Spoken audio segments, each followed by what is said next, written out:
Sino kayo? At anong kailangan niyo sa amin? Ipaghihiganti namin ang aming pinuno.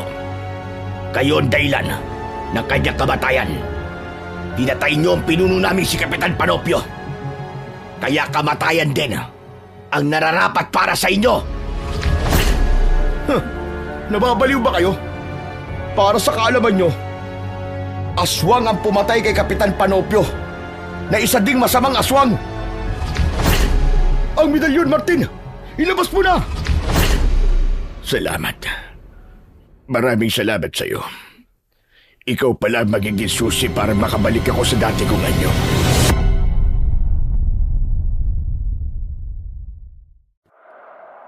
Hindi madali ang bakbakan at mga engkwentrong pinagdaanan namin ng kaibigan ko bilang pulis o alagad ng batas. Partner kami ng kaibigan kong si Delio sa maraming operasyon.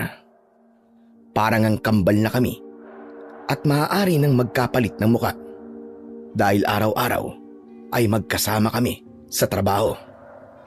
Kaya lamang ay kakaiba ang aksyon at engkwentro na aming nakasagupa nang sumama ako sa probinsya ng kanyang tiyo para magbakasyon. Binigyan kasi kami ng aming hepe ng pagkakataong mag-relax at magbakasyon pagkatapos ng matindi naming operasyon. Hindi sa pagyayabang, kami ng kaibigan kong si Delio at ilang pang kabaro sa serbisyo ang nakabuwag ng isang sindikato ng human trafficking. Isang grupo na gumagamit ng mga bata para utusang mamalimos at ang iba naman ay para magnakaw. Pero ang nais kong ibahagi ay nangyari sa probinsya ng Capiz, sa bayan ng Rojas City. Nagkaroon kami ng engkwentro sa mga nilalang na tunay na kakaiba sapagkat puno ng kababalagan, isang pangyayaring hindi ko inaasahan. Siya nga pala, ako si Martin, 35 anyos, isang pulis. Masasabi kong isa kong matapat na pulis at syempre ang akin din partner na si Delio. Dahil hindi kami ang tipo ng pulis na maaaring suhulan. Pinaninindigan namin at tinutupad ang aming pinanumpaan bilang alagad ng batas na ang tungkulin ay para magserbisyo sa mga kababayan natin at mga laga sa katahimikan. Pagkatapos ng naging matagumpay naming operasyon, ay agad kaming kinausap ng aming hepe at sinabing kailangan naming magpalamig muna, lalo na't ang nabuwag naming sindikato ay maaaring may iba pang galamay na posibleng targeting kami. Saka mainam na rin ang magbakasyon dahil matagal-tagal na rin kaming hindi nagfa-file ng vacation leave. Kaya laking pasasalamat namin ni Delio sa offer na yon ng aming hepe. Sa pagbabakasyon, naganap lahat ng mga hindi pangkaraniwang pangyayari. Muli, ako si Martin at ito ang aking kwento. Delio, Rojas City na ba to? Oo, andito na tayo sa Rojas City Airport. May gitsang oras lang ang biyahe natin, no? Natural, eroplano sinakyan natin eh. Gusto ko sana sa barko tayo sasakay papunta dito eh. Di pa kasi ako nakakasakay ng barko eh. Ganon? O sige, hayaan mo. Pagbalik natin, barko ang sasakyan natin. Mas gusto ko kasi mabilis ang biyahe kapag pupunta ako sa isang lugar eh. Lalo na kapag tawid dagat. Kung sa bagay, tama ka naman dun. Teka, wala bang susundo sa atin dito? Kahit karaton na hila ng kalabaw? Asa ka pa, walang susundo sa atin. Hindi mo sinabi sa tiyo Rogelio mo? Hindi mo ipinaalam na ngayon ang dating natin? Paano ko sasabihin sa kanya? Hindi ko nga alam kung may cellphone yun si Chong eh. Yun lang, lotek pala ang Chong mo eh. Matagal na rin kasi kaming hindi nagpapangitan noon. Ang tanda ko nga, elementary pa ako nung huling makapunta sa bahay niya dito sa Rojas City. Tapos di na yun naulit. Teka lang, Alam mo pa ba yung lugar na pupunta natin? Baka mamaya niyan kung saan tayo makarating nito. Huwag ka mag-alala. Alam ko pa naman, kaya makakarating tayo sa bahay niya. Relax ka lang. Ano pang hinihintay natin? Tara na. Para makakain na rin tayo. Gutom na ako Ako rin Tom goods na ako. Siguro mas maiging tumibog na muna tayo at saka tayo humanap na masasakyan papunta sa lugar ni Chong. Kasi baka mamaya walang handang pagkain yun dahil di nga niya alam ang pagdating ko, di ba? Oo nga no. Sige na nga. Tom goods na talaga ako. Nagre-reklamo na yung mga alaga ako sa tiyan Lumabas na kami ng airport terminal para humanap ng makakainan. Agad rin naman kaming nakakita ng isang karinderya. Hindi ako marunong ng Kapisnon dialect, kaya ipinaubaya ko na lang kay Delio ang pakikipag-usap sa pinasukan naming kainan. Siya na rin ang pinamili ko ng pagkain. Naghintay na lang ako ng mga pagkaing o orderin niya. Sinigang na baboy at inihaw na isda ang ulam na kanyang inorder at maraming kanin dahil pareho kaming gutom na gutom.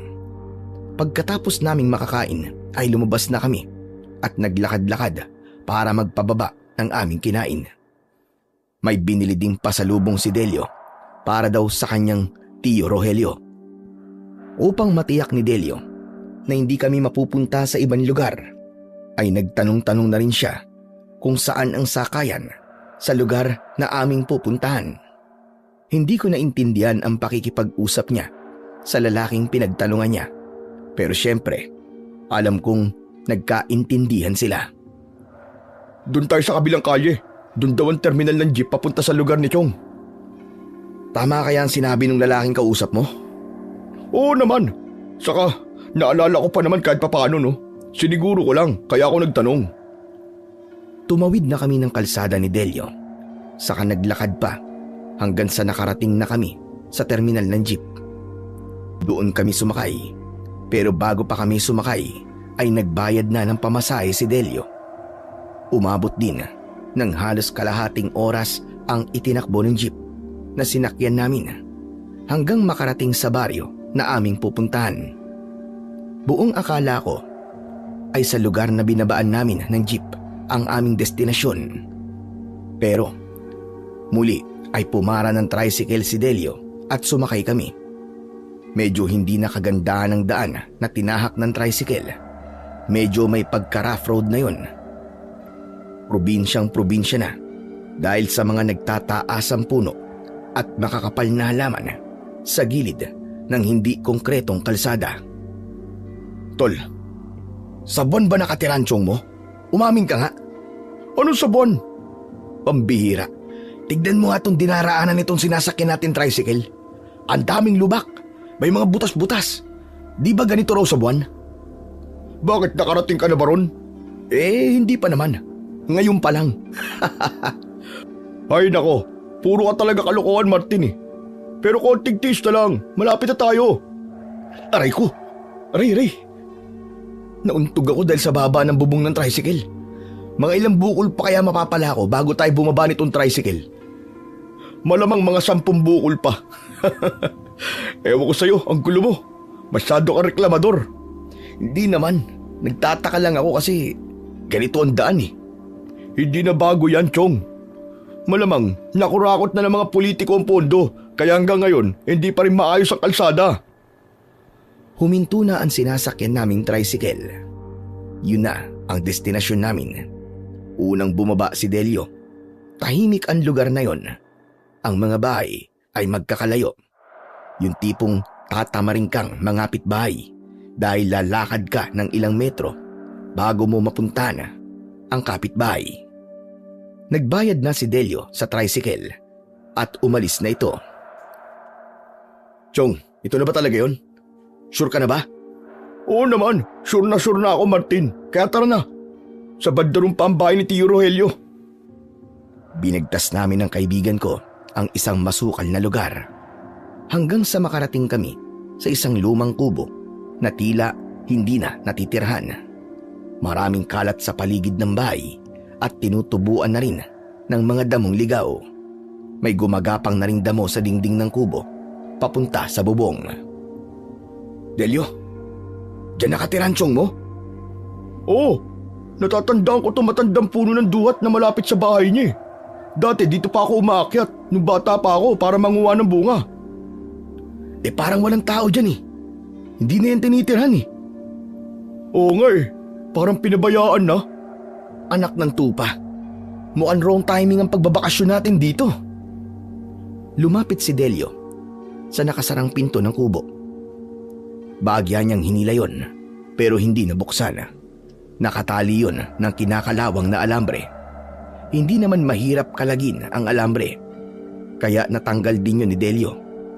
Bago pa niya ganap na buksan ang pinto, ay narinig namin ang boses ng isang matandang babae, kaya halos sabay kaming napalingon. Sino kayo? At bakit kayo papasok dyan? Yumuko kami at nagbigay respeto sa matandang babae na aming kaharap. Magandang araw po, Manang. Sino ba kayo? At bakit gusto niyo pumasok sa loob ng lumang kubo? Manang, galing pa po kami sa malayo eh. Sa kasabi po nitong kaibigan ko, dito po nakatira ang tiyo Rogelio niya. Kubo niya raw po ito. Ibig sabihin kamag-anak kayo ni Rogelio? Pamangkin niya po ako, Manang. Delio po ang pangalan ko. At itong kasama ko po ay ang kaibigan ko, si Martin. Ako naman si Emilia. Pwede niyo akong tawaging Nana Emilia kung gusto niyo. Hindi ko alam na may pamangkin pala si Rogelio. Ang buong akala ko ay wala na siyang kamag-anak. Dahil di minsan ay walang bumisita sa kanya. Mangyaring masyado po kasi malayo eh. Kaya hindi po ako nakakabisita. Nagkataon lang po na nakapagbakasyon ako kaya naisipan ko pumuntahan si Tio Rogelio. Abay ka nun ba? Kaya lang sayang naman. Hindi mo na siya inabutan. Ho? Bakit po? Namatay na po ba siya? Yun ang kumalat na bali-balita dito. Napatay na daw siya.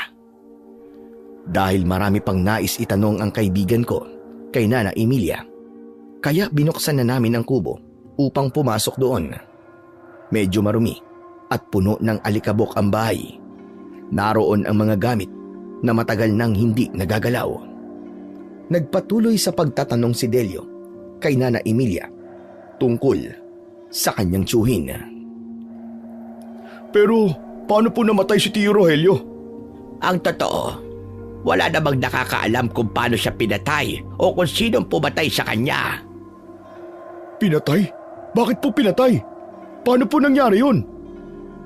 Ang alam ko, at minsang nabanggit sa akin ni Rogelio, ay meron siyang madalas puntahan sa gubat. At sabi niya ay isang grupo ang sinalihan niya. Mga taong labas po ba? Mga bigilante? Mga kalaban ng gobyerno? Anong grupo po? May nakapagsabi sa akin, nakakaiba ang grupong sinalihan ng tiyuhin mo. Isang uri daw ng kulto. Ano? Kulto? Oo. Minsan nga nakita ko na nakadamit siya ng puti. At nang tanungin ko, ay pupunta daw siya sa gubat dahil meron silang gagawing pagtitipon doon sa lugar na tinatawag nilang lupain ng misteryo. Pero kung pinatay po si Tio Rogelio, sino pong posibleng pumatay sa kanya? Hindi malinaw ang tungkol sa bagay na yan, Delio. Dahil lang matagpuan ang katawan niya, ay maraming sugat at halos hindi makilala. Maliban sa suot na damit at singsing na nasa kanyang daliri, wala rin kasing tumingin ng kanyang bangkay dahil wala kamag-anak. Kawawa naman pala ang tiyong ko. Kaya pala pinag-adya ng tadhana na makarating tayo dito para magbakasyon, tol. Dahil may mga kailangan kang malaman tungkol sa tiyo mo. Tama ka, Martin. Mainam na rin na nalaman ko ang nangyari sa kanya. Nakakalungkot nga lang na yung inaasahan ko na masaya namin pagkikita ay hindi pala mangyayari dahil wala na siya. Kaya nga ako na lang ang nagmalasakit dyan sa bahay niya. Pinakandado ko na lamang. Hindi ko na rin pinakialaman ang mga gamit na nasa loob. Naisip ko kasi na baka sakaling may dumating na nakakakilala sa kanya o isang kaibigan at siya na ang bahala sa mga gamit niyang naiwan. Maraming salamat po sa ginawa niyo, Nana Emilia. Walang ano ba yun, Delio. Saka kahit paano ay may pinagsamahan kami ng tiyuhin mo bilang magkaibigan at magkapitbahay. Kaya ikaw na ang bahala sa mga naiwan niyang gamit. Maaari niyong tirhan itong bahay niya. Medyo marumi nga lang. Kami na po ang bahalang maglinis, Nana Emilia. Siya nga po pala. Nasabi niyo kanina, nakapit-bahay po kayo ng tiyo ni Delio. Saan po ang bahay niyo dito? Diyan lang, matatanaw niyo. Malapit sa taniman ng mga punong bayabas. Kaya kung sakaling may kailangan kayo, maaari niyo akong puntahan doon. Magpapaalam na sana si Nana Emilia nang makarinig kami ng boses ng isang babae. Tinawag niya si Nana Emilia. Agad namang sumagot ang matandang babaeng kaharap namin. Vanessa, apo. Andito ako sa loob ng bahay ni Rogelio. Halika dito. Maya-maya lang ay sumilip ang isang magandang babae. Tuloy-tuloy na pumasok nang makita si Nana Emilia. Lola Emilia, ano pong ginagawa niyo rito? At sino po ang mga lalaking yan? Huwag ka mag-alala. Hindi kami lalaki ng lola mo. Saka mababait kami. Loko ka talaga, Martin. Kung ano sinasabi mo. Pinangingiti ko lang itong si Miss Maganda. Baka kasi matakot sa atin eh. Ipinakilala kami ni Nana Emilia kay Vanessa na kanyang apo. Kamag-anak pala kay ni Tata Rogelio. Sayang naman, hindi niya na siya inabutan. Alam niyo, napakabait niya nung nabubuhay pa siya. Madalas nga siya ang kabiruan ko. Saka, madami din kasi siyang kwento. Pero kahit minsan, hindi niya nabanggit sa akin na may kamag-anak siya. Ganun kasi si Tio Rogelio eh. Malihim talaga siya. Kaya nakakalungkot nga na hindi na kami pala magkikita. Saka na lang siguro tayo magkwentuhan, Delio, Martin. Kailangan na naming umuwi ni Lola Emilia. Oo nga. May mga kailangan pa kaming asikasuhin ni Vanessa. Gumagawa kasi kami ng mga gamot na inilalagay namin sa bote para ibenta. Kaya kung may nararamdaman kayo sa katawan, baka makatulong ang mga tinitinda naming halamang gamot. Oo naman, Vanessa. Itong si Delio, may mga lamig-lamig sa katawan niya yan eh. Naku, kailangan na kailangan niya yan para panghaplas.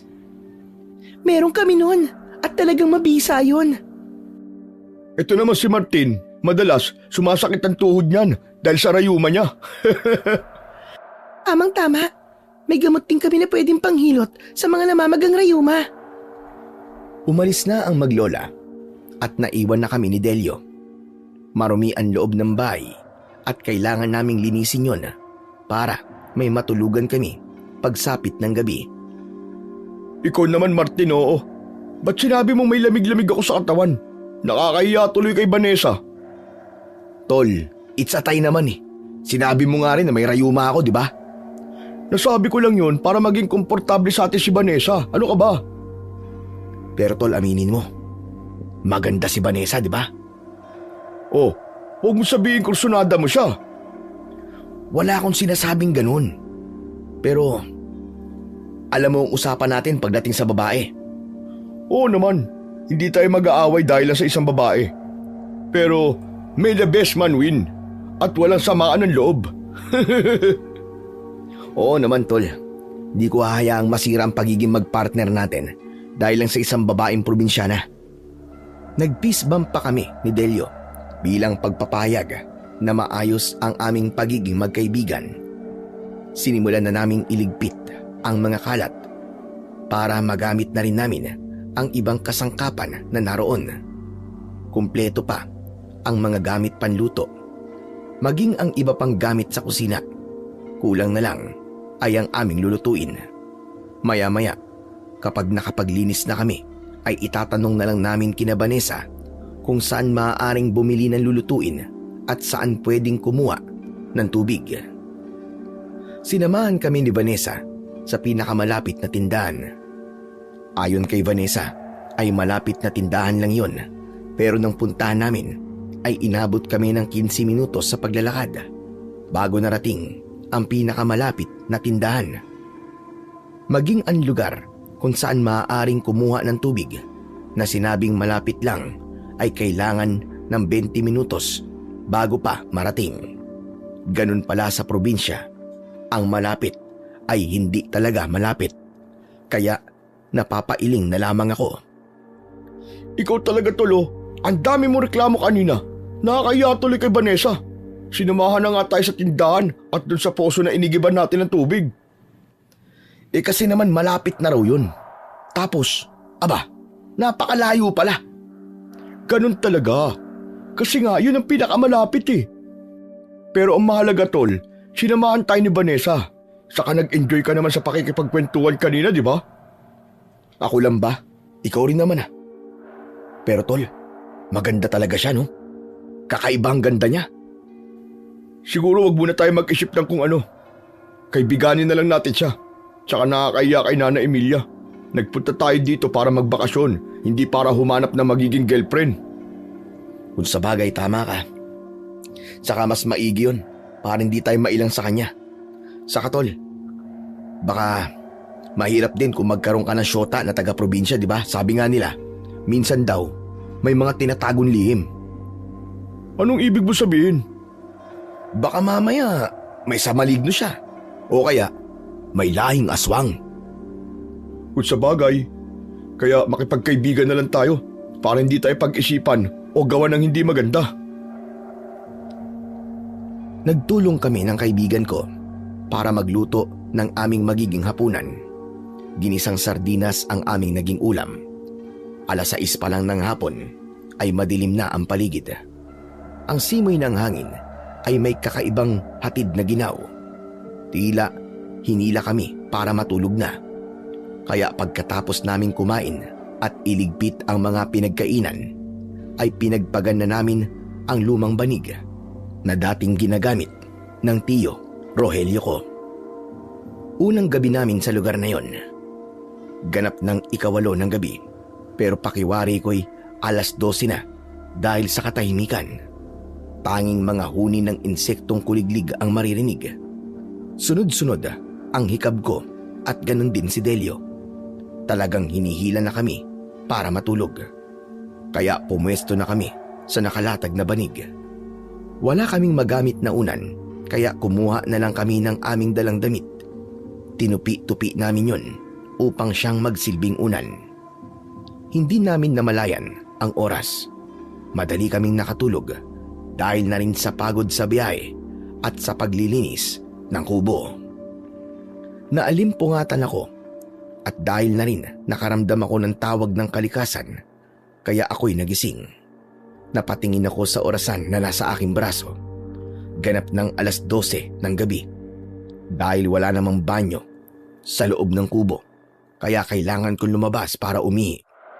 Madilim ang gabi, subalit bagyang natatanglawan ng malamlam na liwanag mula sa bilog na buwan ang paligid. Gumilid lang ako sa may kubo upang doon ay magbawas. Nang babalik na ako sa loob ng kubo, ay nakarinig ako ng pagaspas ng ibon. Napatingala ako. May napansin akong tila ibon na lumipad papalayo. Bigla akong kinilabutan dahil agad kong naisip kung anong klaseng ibon yon sa ganung oras ng gabi. Pero pilit kong pinapalakas ang loob ko. Kahit kinakabahan, ay pumasok na ako sa kubo. Gising si Delio nang bumalik ako sa higaan. Saan ka galing, Tol? Sa labas, nagbawas lang. Naihi ako Kaya lang, ang weird. Bakit? Ano ba meron? May nakita akong lumilipad kanina Hindi ko alam kung anong klaseng ibon yun. Pero medyo malaki Kaya lang mabilis na lumipad tapos biglang nawala. Ano kaya yun? Baka ibon panggabi lang. Meron kasi silang sinasabing ibon panggabi. Kwago? Yung ba ang ibig mo sabihin? Oo, o kaya naman kabog, yung paniki. Oo nga no. Siguro nga. Huwag mong sabihin may iba ka na namang iniisip. Aba Tol, huwag mong bigyan ng dahilan para takutin ang sarili mo. Buti pa matulog na lang ulit tayo. Bukas meron tayong pupuntahan. Saan naman pare?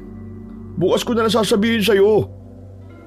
Kinabukasan, maaga akong nagising. Nasa isip ko pa rin ang nakita ng lumipas na gabi. tungkol sa malaking ibon. Naalala ko ang isang bagay na hindi ko nakakaligtaang dalin kahit saan ako pumunta. Yun ay ang isang kakaibang kwintas na bigay sa akin ng aking impo. Bali lola na siya ng tatay ko, kaya ako ay apo sa tuhod. Bago siya namatay ay dumalaw kami sa kanya sa Cavite. Dahil panganay na apo ang tatay ko at ako ang panganay sa aming magkakapatid, kaya sa akin yun ibinigay. Natatandaan ko pa ang sinabi ng aking impong Petra nang ibigay sa akin ang isang medalyon. Ayon sa kanya ay hindi yung basta medalyon, kundi nakabaon sa medalyon ang isang uri ng mutya na nakuha pa ng lolo ko sa isang puno ng saging. Pinaniniwala ang mutya ito ng palakang saging, kaya magagamit ko ang naturang mutya para iligtas ako sa panganib. Mula nang naging pulis ako, ay lagi kong dala sa mga operasyon ang medalyon. Sa awa ng Diyos ay walang masamang nangyayari sa akin.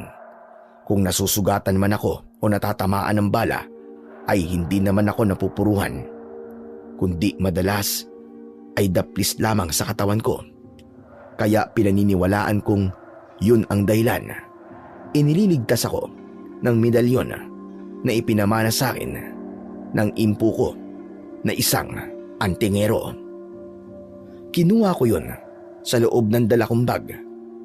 Pinili kong isuot na lang yun sa leeg dahil nga sa kakaibang pangyayari nung nakaraang gabi. Ipinasok ko ang palawit na medalyon sa loob ng suot kong t-shirt para hindi maging pansinin.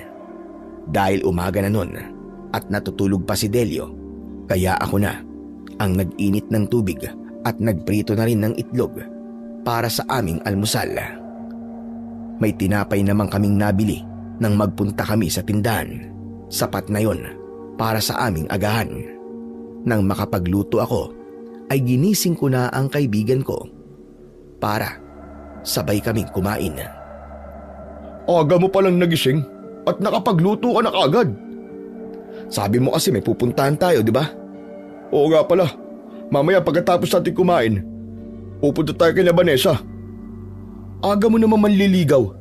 Uy, hindi ako manliligaw ah. Saka di ba may usapan na tayo? Para walang maging problema, bawal manligaw. Magiging kaibigan lang natin si Vanessa. Eh ba't tayo pupunta sa kanila? Kakausapin natin si Nana Emilia. Para saan? Magpapasama tayo dun sa lugar kung saan nagpupunta dati si Tio Rogelio. Eh bakit pa, Chong? Basta. Tsaka ibang kutob ko eh.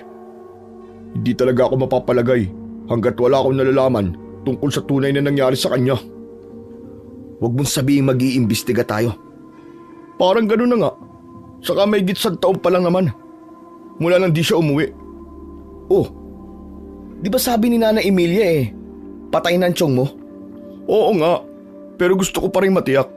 Siguro naman, may nakakaalam ng iba pang nangyari sa kanya, di ba? Kaya gusto kong makarating sa lugar na sinasabi niyang lugar ng kulto. Napailing na lamang ako sa sinabi ng kaibigan kong si Delio dahil naisip ko na mukhang hindi magiging madali at napakakomplikado ng kanyang naiisipang gawin. Kaya lamang wala akong magagawa kung anuman ang kanyang pinaplano.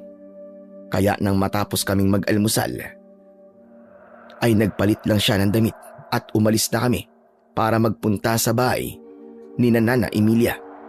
Halos 15 minutos din ang paglalakad namin hanggang sa makarating kami sa bahay nila. Nakita namin na nasa labas ng bahay at nagsisiga ng mga tuyong dahon doon si Vanessa. Malaki ang pagkakangiti ng dalaga nang makita kami. Naisip ko tuloy na para kanino ba ang kanyang matamis na ngiti? Para sa akin ba yun o para kay Delio? Ayoko nang alamin pa, basta para sa aming dalawa yon. Oh, ang aga niyo naman napasyal dito. Oo, Vanessa. May kailangan kasi tong si buddy ko sa lola mo eh. Nasaan ang Lola Emilia mo, Vanessa? Nasa loob may ginagawa. Sandali, tatawagin ko lang para malaman niya rin na nandito kayong dalawa. Subalit bago pa pumasok ng kanilang bahay si Vanessa, ay nasalubong na nito sa may pintuan ang kanyang lola Emilia. Narinig ko kasi may ibang tao kaya lumabas na ako. At tama nga hinala ko. Kayo ang dalawa. Magandang araw po sa inyo, Nana Emilia. Ano ba sadya niyo sa akin? Importante po eh. Kaya nga maaga po kaming dumayo sa inyo dito. Niyaya kami ni Nana Emilia na maupo sa upuang kahoy na nasa harapan ng kanilang bahay. Doon ay sinabi ni Delio sa matandang babae ang kanyang pakay. Yun nga ay may kinalaman sa sinapit ng kanyang tiyo Rogelio. Sigurado ka ba sa pinaplano mo, Delio? Hindi yung madali. Sigurado po ako. Para kasing may bumubulong sa akin, Nana Emilia. Tol, di kaya nasisiraan ka lang ng ulo? Sabi mo may bumubulong sa'yo, di ba? Sabi kasi, kapag may naririnig ka ng boses na bumubulong, aba, baka papuntang pagkabaliw na yun. Grabe ka naman, Martin. Ganun ba yon? Nagbibiro lang ako ng mga sandaling yon at nakita ko na bumenta ang biro ko kay Vanessa dahil tumawa siya. Vanessa, huwag ka nagpapaniwala dito sa lokon to ah. Wala lang magawa yan, kaya kung ano sinasabi. Saka matinong-matino ako, no? Seryoso ako sa sinabi ko kay Nana Emilia. Baka kasi isipin niya na kalokohan lang yung sinabi ko eh. Ramdam kong seryoso ka, Delio. Pero gaya nga na sinabi ko, hindi yun magiging madali. Kaya ko po magtiyaga. Saka alam kong suportado naman ako nitong buddy kong si Martin eh. Di ba, Martin? Teka tol, baka madamay naman ako dyan. Ikaw lang itong nakaisip niyan eh. Ah, ganun. Ayaw mo akong tulungan sa pag-iimbestiga. O sige, magkanya-kanya na tayo simula ngayon ah. Pwede ka nang umuwi bukas na bukas din. Bumalik ka na lang na Maynila. Tol, seryoso ka? Joke lang naman yun eh. Ikaw talaga di ka na mabiro. Alam nyo, nakakatawa kayong dalawa. Para kayong mga bata na mahilig mag-asaran. Ah, ganun talaga kami ng body ko eh. Sige na nga tol. Para naman di ka na magtampo at di mo na ako paalisin. Sama na ako ng 10 dyan sa plano mo. Payag na ako. Yan, ganyan. Gusto mo pa akong ipahiya eh. Papayag ka rin pala. Ipinagpatuloy ni Delio at Nana Emilia ang pag-uusap. Hanggang mapapayag ng kaibigan ko ang matandang babae. Pero meron siyang hiningi na kondisyon. Ang totoo ay maaari ko kayong sabahan sa gubat. Kaya lamang, hindi ako maaaring sumama sa mismong lugar na sinasabi nilang lupain ng misteryo.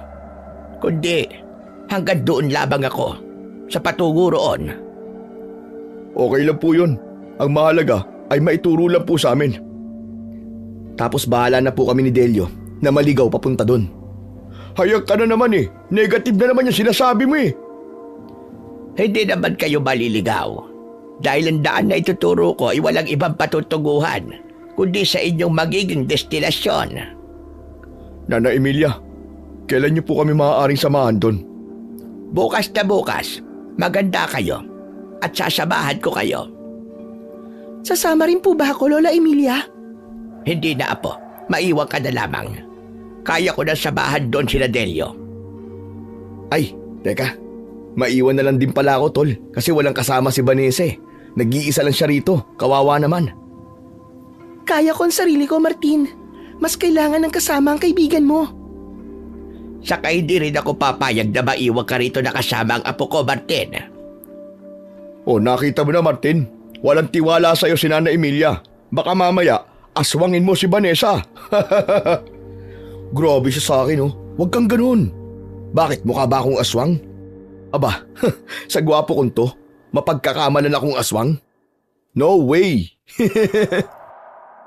Hoy Martin, baka akala mo, may mga aswang na gwapo rin ang panlabas na itsura. Totoo ang sinasabi ni Vanessa. Kaya kahit gwapo, ay hindi pa rin maaaring pagkatiwalaan. Naku, patay ka ngayon Martin. Kaya wala ka talagang choice, kundi ang sumama sa akin. Pero teka lang Vanessa, Nana Emilia. Seryoso kayo? Meron bang mga aswang dito sa baryo nyo? Oo, merong aswang dito. Sa ngayon di namin alam kung bakit wala nang naliligaw. Pero alam kong bigla na lamang sila manggugulat. biglang susulpot at magpapakita. Kaya nga, kung di niyo lang sinabi, nakakilala niyo si Tata Rogelio at si Delio ay pamangkin pala, iisipin namin ng mga aswang kayo na nagmamanman dito sa baryo at may pinaplanong masama. Pero Vanessa, hindi kami mga aswang ha. Lilinawin ko lang yun. Saka ang totoo, mga pulis kami. Ano? Mga pulis kayo? Opo, Nana Emilia. Yung po ang trabaho namin sa Maynila. Mga alagad po kami ng batas at nagbabakasyon lang dito sa lugar nyo. At dahil ngayon kay Tio Rogelio. Kaya nga lang hindi pala magandang balita ang darat na namin dito. Kaya habang nandito kami, ay gagawin namin ang aming makakaya para alamin ko ano ba talagang sinapit ng tiyuhin ko. Sana nga ay may magandang ibunga ang inyong pinaplano. Para na rin kay Rogelio. Kung may pumatay sa kanya at hindi biktima ng kung anong hayop, ay dapat siyang mabigyan ng katarungan. Nagkaayos na kami sa magiging plano.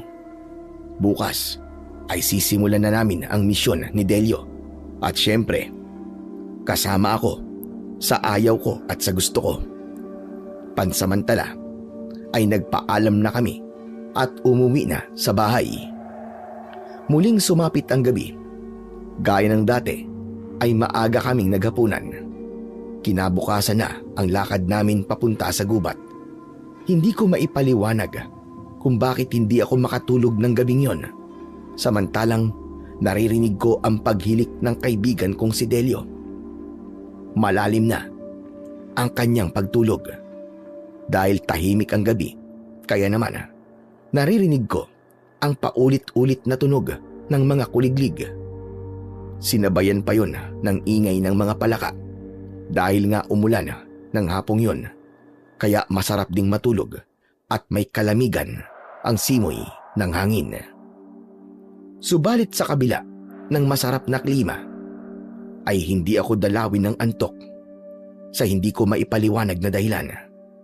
Bigla kong naalala ang malaking ibon na nakita ko nung nakaraang gabi. Habang nasa isip ko yon, ay may naramdaman akong ingay mula sa labas ng bahay. Kalabog yon na tila merong bumagsak mula sa bubungan at nahulog sa lupa. Lumagabog pa yon, kaya napabangon ako sa gulat. Samantalang maimbing pa rin natutulog ang aking kaibigan. Bumangon ako at hinagilap ko ang aking bag. Mula sa loob ng bag ko ay kinuha ko ang aking baril na ginagamit ko bilang pulis. Tiniyak ko kung may bala ito. Puno pa ang bala ng baril, kaya humanda ako para sa anumang maaaring mangyari. Lalabas ako ng kubo para malaman kung ano nga ba ang narinig kong bumagsak. Subalit bago pa ako makalabas ng bahay ay napansin kong may nagliwanag mula sa loob ng suot kong t-shirt. Ang suot kong medalyon. Naglalabas ng liwanag. Ang sabi sa akin ng impo ko na nagbigay ng medalyon ay may nasasagap na masamang enerhiya ang medalyon kapag nagliliwanag para magbigay ito ng babala. Kung ganon, may masamang elemento ang nararamdaman ng medalyon ko. Kapag ganong may hawak akong baril, ay totoong lumalakas ang loob ko. Kaya tuloy-tuloy akong nagpunta sa may pintuan ng bahay. Dahan-dahan kong binuksan yon. Lumabas ako ng kubo habang nakaumang sa kadiliman ang aking hawak na baril. Sige lang, kung ano ka man hayop ka, kung sino ka man, tiyak sasabog ang bungo mo kapag naputukan ka nitong baril ko. Iginala-gala ko ang paningin ko sa paligid ng kubo na noon ay may kadiliman. Naging madamot sa liwanag ang buwan dahil natatakpan yon ng makapal na ulap. Pero pilit kong inaninaw ang paligid habang ang suot kong kwintas ay patuloy sa paglalabas ng mahinang liwanag na nagpapahiwatig na ang panganib ay nasa paligid lamang. Kung ano ka man, kung sino ka man, lumabas ka at huwag ka magtago! Bigla akong nakarinig ng mga kaluskos na sinundan ng mga yabag mula sa gawing likuran ko. Lumundag ako at lumikong paharap upang makita ko ang nasa aking likuran. Ganun na lamang ang aking gulat nang makita ko ang kakaibang nilalang. Mas mataas at malaki ito sa akin. Ang anyo ay katulad ng isang baboy ramo, subalit merong sungay. Nag-aapoy ang mga mata at ang laway ay tumutulo sa nakabukas na bibig. Naisip ko na ito marahil ay isang aswang. Sa pagkakagulat ko ay napaupo ako kasabay ng pagkalabit ko sa gatilyo ng baril na aking hawak. Pumutok yun, subalit ang bala nito ay hindi tumama sa halimaw na nasa harapan ko, kundi papaitaas. Bago ko pa maiputok ang baril papunta sa aswang na yon, ay bigla itong tumakbo papalayo hanggang sa mawala na sa kadiliman.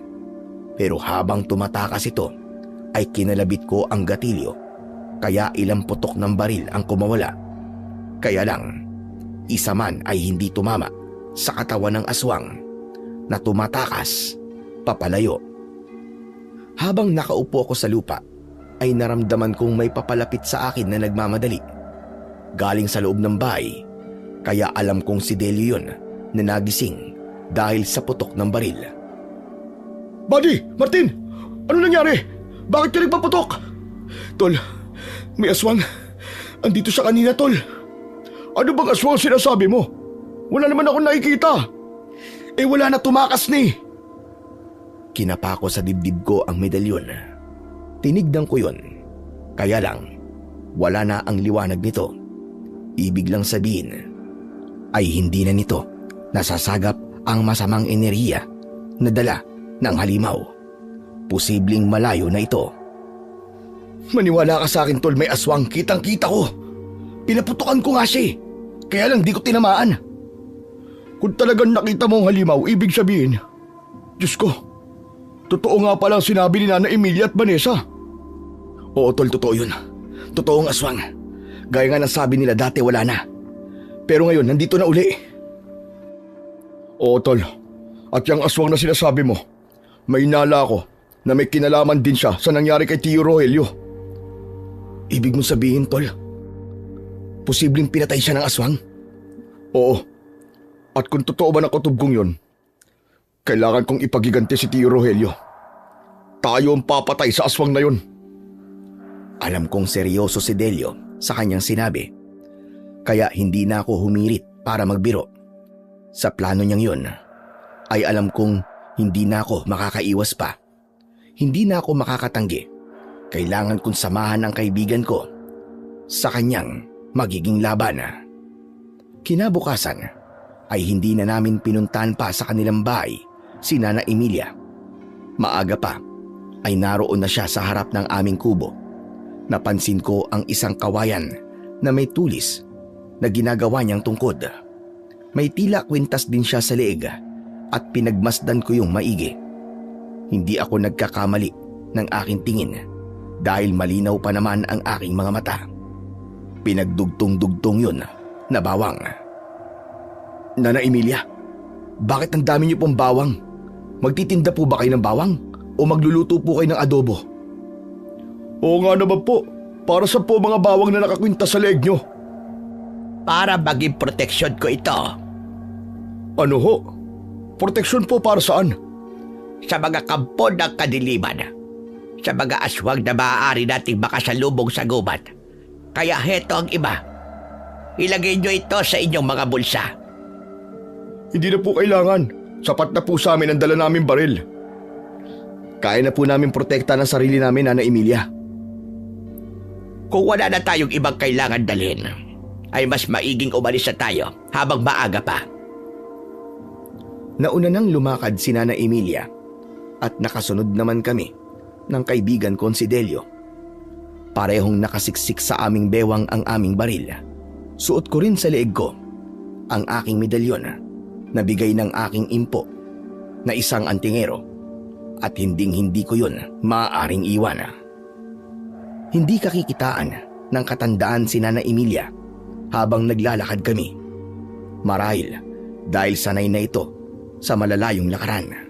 Samantalang kami ni Delio ay nakakaramdam na ng pagod Halos 1 oras na rin kasi kaming naglalakad.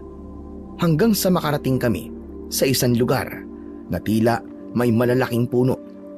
Huminto na roon si Nana Emilia. Bakit po kayo huminto? May problema po ba? Agad dito ko na lang kayo ba ihahatid? At hindi na ako maaaring pumasok pa sa loob ng lugar na yan. Oh, bakit naman po? Ayokong pumasok riyan. Pero kayo, alam kong kaya nyo. Pero bakit nga po, Nana Emilia? Mas mabuting kayo na lang ang makakatuklas. Hindi ba't ang nais nyo lang naman ay malaman kung ano ang meron sa lupain ng misteryo? Ang lugar na siyang pinupuntahan ni Rogelio bago pa may mangyari sa kanya. Opo, yun nga po ang gusto naming malaman at makita. Kung ano bang meron sa lupain sinasabi nyo. Kung papasok po kami sa lugar na yon, paano po kayo, Nana Emilia? May iwan ako dito at hihintayin ko ang pagbabalik ninyo. Dahil alam kong hindi rin naman kayo magtatagal sa loob niyan. Kailangan nyo ring makaalis kagad bago pa kumagat ang dilim. Sige po, kung yan po ang gusto nyo. Kami na lang po ni Martin ang papasok sa loob ng gubat. Tara na tol, pumasok na tayo sa lugar na yan para hindi rin tayo abutan ng dilim. Iniwan na namin si Nana Emilia at binagtas na namin ni Delio ang lugar papasok sa lupain ng misteryo. Iba ang nararamdaman ko habang papasok kami. Agad na napansin ni Delio ang pagkislap ng medalyong suot ko. Tol, ano yan? Bakit kumikislap ang kwintas mo? Parang ngayon ko lang nakita yan ah. Matagal na sa akin to, tol. Di ko lang binabanggit sa'yo. Sa akin di ko sinusuot. Madalas nilalagay ko lang yan sa bulsa ko. Lalo na kapag nagkakaroon tayo ng mga operasyon. Proteksyon ko to. Isang anting-anting. Bigay ng impo ko na isang magaling na antingero. Pero tol, anong ibig sabihin ng pagkislap niyan? Tol, ibig sabihin, nasa lugar tayo na merong malakas na negatibong enerhiya. Enerhiya mula sa kadiliman. Kung ganun, dapat maging handa tayo, tol. Panganib pala ang ibig sabihin ng pagkislap na suot mong medalyon. Oo, Delio, tama ka. Hindi natin alam kung ano ba naghihintay sa atin sa lugar na ito. Nagpatuloy kami sa paglalakad at pinagmamasdan ang bawat bahagi sa lugar na aming kinaroroonan. Napahinto kami sa harap ng isang kakaibang dambana. Nakakapangilabot ang itsura nito. May tila isang malaking upuan na gawa sa pinagdikit-dikit na kahoy at ang magkabilaang bahagi nito ay may nakatayong kahoy na paekis. Sa dulo ng mga kahoy ay merong bungo ng hayop. Subalit isa sa mga ito ay tila hindi galing sa hayop kundi bungo ng tao. Tol, anong ibig sabihin ng mga bungo na yan? Nakakapangilabot naman. Hindi ko rin alam, tol. Mukhang tama ang sinabi ni Nana Emilia. Hindi isang pangkaraniwang grupo ang inaniba ng tiyo mo base sa mga nakikita natin dito. Kakaiba nga, tol. Mukha ngang isang kulto. Pero tol, nasa na kaya ang grupong yun? Wala naman tayong inabutan dito. Yun na nga eh. Parang abandonadong lugar na ito eh.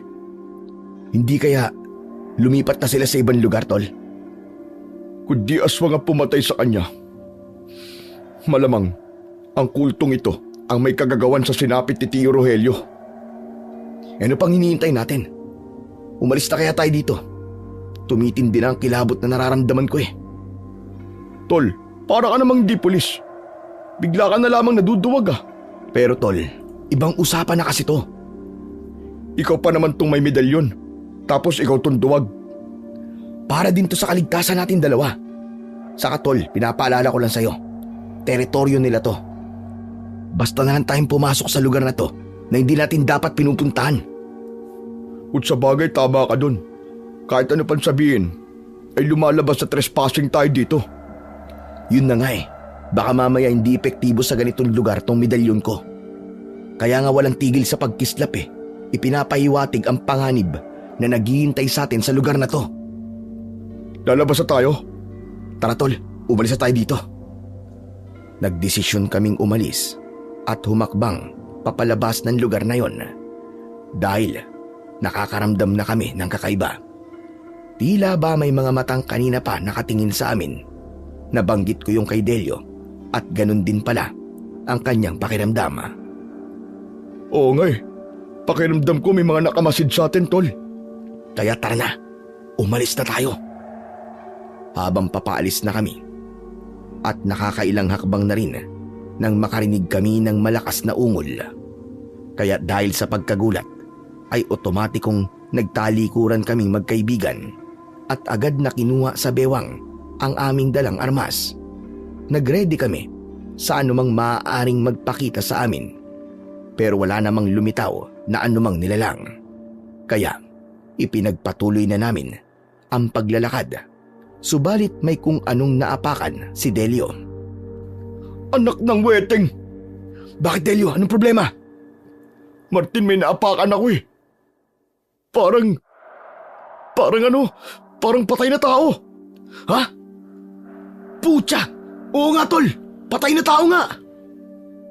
Bago pa kami nakakilos, ay lumitaw mula sa isang masukal na lugar ang isang asong gubat.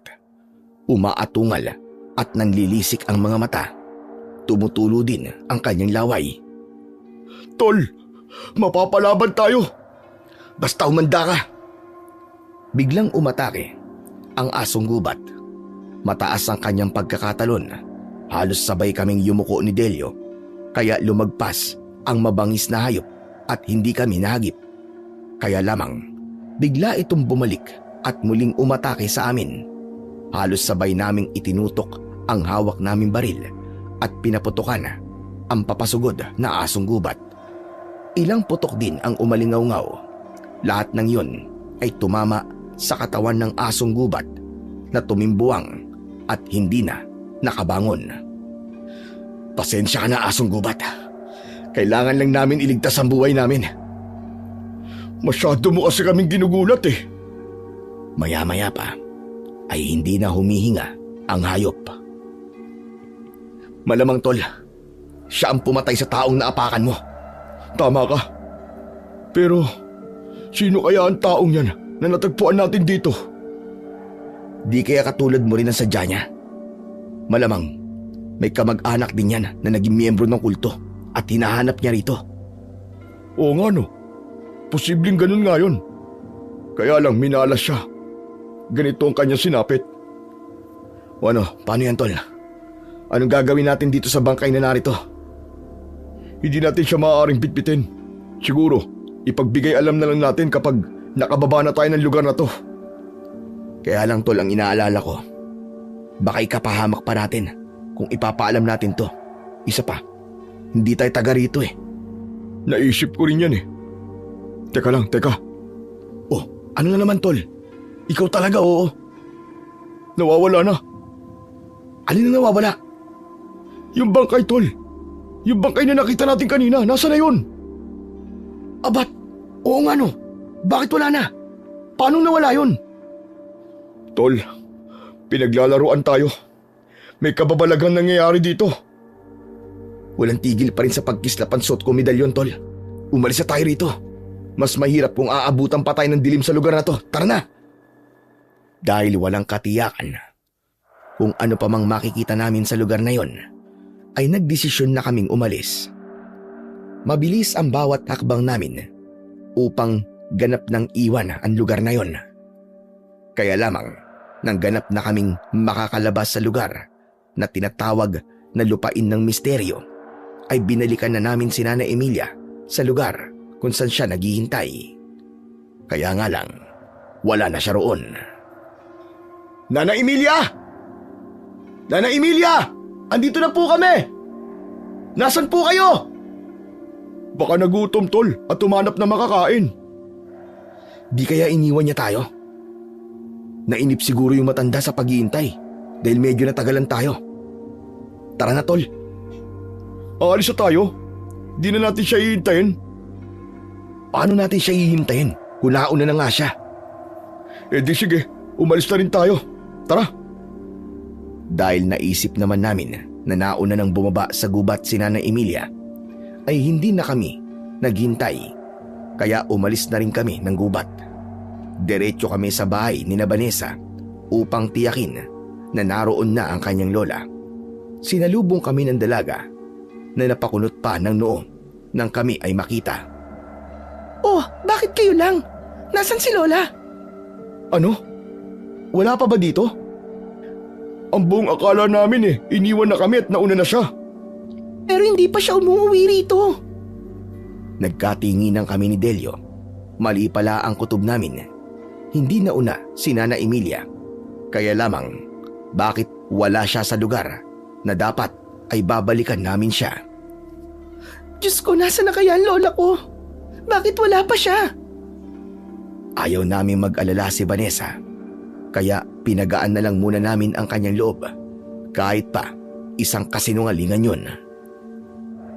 Baka may pinuntahan lang, Vanessa.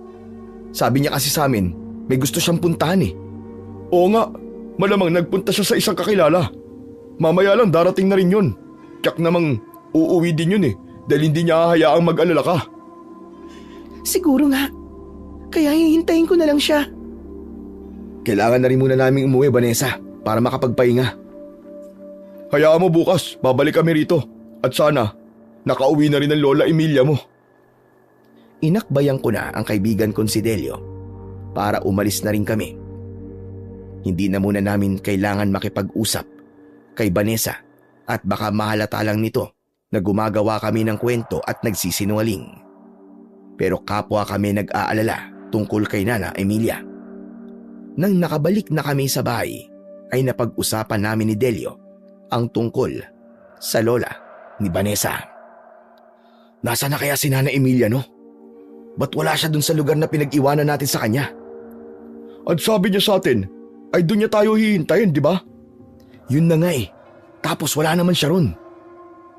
Di kaya may nangyari na dun? Katulad dun sa nakita natin patay.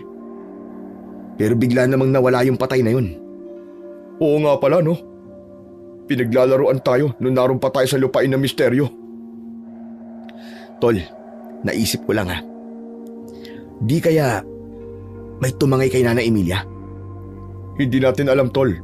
Hindi natin maaaring pabayaan ang lola ni Vanessa. Yun na nga, Tol Tayong nakiusap sa kanya para samahan tayo sa lugar na madalas puntahan dati ng tiyong mo. Kaya nga nakakakonsensya kung di natin siya hahanapin. Saan naman natin siya hahanapin? Saan pa ba? Di dun sa lugar na pinag-iwanan natin sa kanya. Ibig mong sabihin babalik tayo doon? Oo, Martin. Bukas babalik tayo. Kailangan makita natin si Nana Emilia. Bagamat puno kami ng pagkabahala at pag-aalala dahil sa pagkawala ni Nana Emilia, ay pinilit naming makatulog ng gabing yon. Kahit papano ay nakatulog pa rin kami dahil siguro sa pagod. Kaya lamang, kapwa kami nagising sa malakas na tunog na tila atungal ng hayop. Ano yun? Parang hayop na nagagalit Umaangil. At parang may kung anong handang atakihin. Ang tunog niya parang narinig ko na, Tol. Teka. Oo, yung aswang na nakita ko noong nakaraang gabi. Malamang siya yan at nagbalik. Halika, lumabas tayo, Martin. Anong gagawin natin? Haharapin natin siya. Nagbalik siya dahil meron siyang masamang plano sa atin. Kaya unahan na natin siya bago pa tayo ang kanyang patayin. May punto ka dyan, Tol. Tara! Agad naming hinagilap ang aming mga baril na nasa loob ng aming bag. Magkasunod kaming lumabas ng kubo. Naririnig pa rin namin ang pag-atungal ng nilalang na pinaghihinalaan naming aswang. Nang makalabas na nga kami ng kubo, ay nakita namin ang nakakatakot na anyo ng halimaw. Katulad din siya ng aswang na nakita ko nung nakaraang gabi. Nasa anyo ng isang baboy ramo. Makapal ang balat na may matitigas na balahibo na animo ay alambre. Habang nakabuka ang bibig at tumutulo ang malagkit at mabahong laway. Siya ang aswang na tila natakot nang handa ko siyang harapin. Pero kakaiba ang aswang na yon. Mas agresibo siya at mukhang palaban. Bagamat may kaba sa aming mga dibdib dahil hindi pangkaraniwan ang nilalang na aming kaharap. malayong malayo sa mga kriminal na aming nakakaengkwentro sa mga raid at police operation na aming ginagawa. Talagang nagbalik ka pa ha? Kakaibang uri siya ng aswang, tol. Talaga sigurong iba-iba ang anyo ng aswang. Ang isang ito, talagang nakakatakot. Pero tol, hindi tayo maaaring magpadala sa takot. Kung gusto niya ng patayan, yun ang ibibigay natin sa kanya. Dapat tapusin na natin siya bago siya tumapos sa atin. Oo, Martin. Siguro ikaw ang pumatay sa Tio Rogelio ko, no? Kung ikaw ang pumatay sa kanya, magbabayad ka! Hindi pa halos tapos magsalita si Delio ay biglang sumugod na sa kanya ang aswang. Pero maagap ang kaibigan ko at agad itong pinaputukan. Uubusin ko sa iyo ang bala ng baril ko! Kaya lamang, tila hindi tinatablan ng bala ang halimaw na nakaengkwentro namin. Tumatalbog lamang sa kanya ang bala ng baril. Marahil dahil sa kakaibang kapal ng kanyang balat. Ako naman, ang sunod-sunod na nagpaputok ng aking baril at ganon din na nangyari. Tumatalbog lamang ang bala sa katawan nito. Wala kaming pagpipilian kundi ang umurong na lamang. Subalit sa bawat takbang namin papaurong, humahakbang naman ito papalapit sa amin ni Delio. Martin, ano gagawin natin? Hindi pala natin siya kaya. Yari tayo dito. Hindi ko rin alam, tol. Paano tayo nito? Ayoko mamatay sa kamay ng halimaw na yan. Ayoko rin, tol. Pero paano tayo? Naramdaman kong tila ibig ko mawala ng medalyon na aking suot na nasa loob ng aking t-shirt. Patuloy ito sa pagliliwanag, kaya bumabakas sa suot kong dikulor na damit. Dinukot ko yun at inilabas ng aking t-shirt. Lalong lumakas ang liwanag ng medalyon. Napaurong ang aswang. Hindi niya kaya ang liwanag na inilalabas ng suot kong kwintas. Tol, natakot siya sa liwanag ng suot mong medalyon. Subalit sa ginawang pag-urong ng aswang, ay may iba pang kakaibang uri ng aswang ang dumating. Hindi siya nasisilaw sa liwanag mula sa medalyong suot ko. Yare, tol. May backup pala ang aswang na to. Tama ka. May mga kasama pang ibang aswang. Mas maliliit ang mga 4 na aswang na dumating. Kaya sinubukan kong paputukan ito at ganun din ang ginawa ni Delio. Bumulagta ang 4 na aswang ng tamaan ng baril. Saka namin nalaman na baril pala ang maaaring pumatay dito. Tol, mas mahihina ang aswang na backup niya. Pero hindi sila nasisilaw sa liwanag ng medalyon. Teka, nasaan na yung malaking aswang? Umalis na dahil natakot sa liwanag ng medalyon mo. Bumalik na kami sa bahay nang umalis na ang aswang na nakaengkwentro namin. Nakakalungkot nga lang na hindi pa namin ito napatay. Pero alam naming may iba pang pagkakataon. Nakadalawang balik na siya rito sa bahay Pero parang magkaibang aswang sila. May binabalik-balikan sila kung ganun. Baka gusto niyang biktimahin tayo. Trip tayong gawing pagkain. Ewan, kung yun nga ba talaga ang dahilan. Ibig mo ba sabihin, may ibang dahilan ng pagbabalik ng aswang dito? Pwedeng ganun, di ba? Hindi natin alam kung ano ba talaga ang pakay niya. Sa ngayon, hindi lang ang pagbabalik ng aswang ang problema natin, tol. Kundi problema din natin ngayon ay kung nasaan ang lola ni Vanessa. Kaya nga sabi ko sa'yo, babalik tayo sa gubat para hanapin doon si Nana Emilia. Hindi man naging maayos ang tulog namin ng gabing yon, ay gumising pa rin kami ng maaga kinabukasan. Naghanda na ako ng almusal at sabay na kaming kumain. Tapos na kaming mag-umagahan nang marinig namin ang pagtawag ni Vanessa. Ako na ang lumabas ng kubo para harapin ang dalaga. Nasa muka ni Vanessa ang pag-aalala. Bago pa siya nagsalita ay nahulaan ko na kagad ang sasabihin niya. Tungkol yun sa kanyang lola na hindi pa umuwi. Nagkunwari akong nagulat samantalang inaasahan ko na yun. Habang kausap ko si Vanessa, ay lumabas na rin si Delio. Nalulungkot din kami sa sinabi mo, Vanessa. Hindi ko na alam ang gagawin ko, Delio, Martin. Saan ko ba pwedeng hanapin si Lola? Nahihiya nga kami sa'yo eh. Nagigilty kami dahil alam naming may kasalanan din kami. Kung di namin kinulit ang lola mo na samahan kami sa gubat ay hindi mangyayari yun sa kanya. Pero ang akala lang talaga namin ay may pinuntahan siya.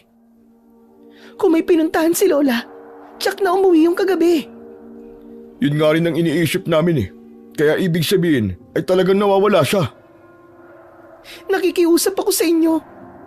Tulungan niyo akong hanapin si Lola Emilia. Huwag ka mag-alala, Vanessa. Kahit hindi mo yun sabihin sa amin ay talagang tutulungan ka namin. Maraming salamat sa inyo. Kailan natin siya hahanapin? Ngayon na rin, para hindi ka na mag-alala pa. Okay lang ba sa'yo, Vanessa? Oo naman. Hindi rin kasi ako mapalagay na hindi ko nakikita si Lola. Hindi rin ako nakatulog. Mula na magkaisip ako, ay si Lola na ang kasama ko.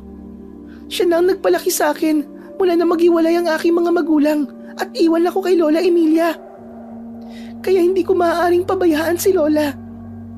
Kahit buhay ko, handa kong ibigay para sa kanya. Naramdaman ko ang kalungkutan at paghihirap ng kalooban ni Vanessa dahil sa kanyang mga sinabi. Nag-aalala na siya para sa kanyang minamahal na lola. Lalo kaming nakonsensya kaya dapat talagang makita na namin si Nana Emilia. Nagbalik kami sa gubat at kasama namin si Vanessa. Doon ay hahanapin namin ang kanyang lola. Walang katiyakan kung saan namin ito hahanapin, subalit dapat kaming magbaka sakali. Ang iniisip na lang namin ng kaibigan ko, sana ay may ibang nakakita kay Nana Emilia at tinulungan ito. Posible kasing may kung anong nangyari sa matanda, lalo na't may edad na ito. Sana nga ay ganun ang nangyari at buhay pa si Nana Emilia. Nang naroon na kami sa gubat at naglalakad kaming tatlo, nang mapahinto sa paglalakad si Vanessa na ipinagtaka namin. Bakit, Vanessa? Ba't napahinto ka? Sino titignan mo? Sinundan namin ng tingin ang tinatanaw ni Vanessa. Isang may edad na lalaki yon at papalapit sa aming kinaroroonan. Kilala mo ba siya, Vanessa? Oo, Martin. Siya si Kapitan Panopio. Kapitan sa baryo namin. Nang makalapit na sa amin ang lalaking sinasabi ni Vanessa na si Kapitan Panopio, ay nagbigay galang kami. Magandang araw po, Kapitan. Nagagalak po kami makilala kayo, Kapitan. Sino yung mga kasama mo, Vanessa? Ngayon ko lang yata sila nakita. Bakasyonista po sila galing Maynila. Dadalawin po sana si Mang Roelio. Kaya lang, hindi na po nila inabutan. Oo, may 1 taon nang patay si Roelio. Saan ba ang punta ninyo? Bakit nandito kayo sa gubat? Delikado para sa inyo ang lugar na ito. Hinahanap po namin si Lola Emilia. Nawawala po siya eh. Ano ka mo? Kailan pa? Kahapon lang po. Nagpunta rin po siya dito sa gubat kasama nila. Kaya lang, hindi na po nakabalik sa bahay si Lola.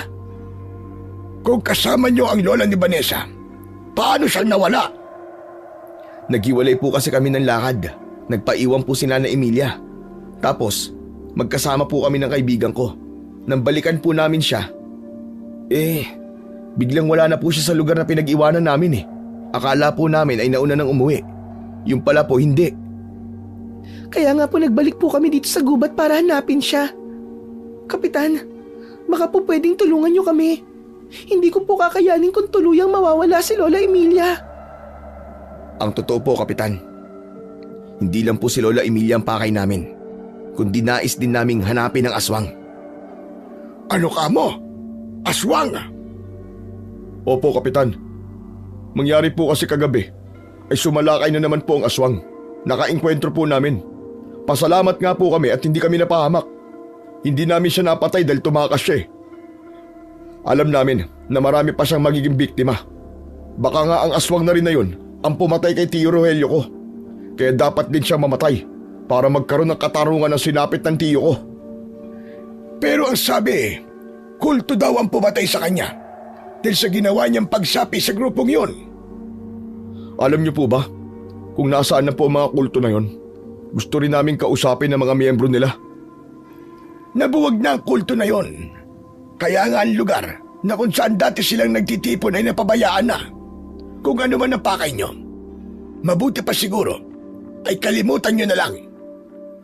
Pero gusto ko pong bigyan ng ustisya ang sinapit po ng tiyo Rogelio ko. Hindi po kami natatakot, Kapitan. Dahil trabaho po namin ang lutasin ng isang krimen. Dahil ang totoo po, mga pulis Maynila po kami na nagbakasyonan dito. Ang nais namin bago matapos ang aming bakasyon dito ay magkaroon ng linaw ang tungkol sa totoong sinapit ng tiyuhin ng kaibigan ko. Dahil alam naming yun din na magpapatahimik sa kanyang kaluluwa. Bahala kayo kung yan ang gusto nyo at hindi kayo makikinig sa akin. Basta, sinabi ko na sa inyo ang gusto kong sabihin at nagmamalasakit lang ako para din sa inyong kaligtasan. Kaya sana wag nang matigas ang ulo nyo at wag nyo nang pakialaman ng bagay na tapos na. Wari hindi nagustuhan ni Kapitan Panopio ang ibig naming mangyari. Tila nainis pa siya dahil mapilit kami sa aming planong gawin.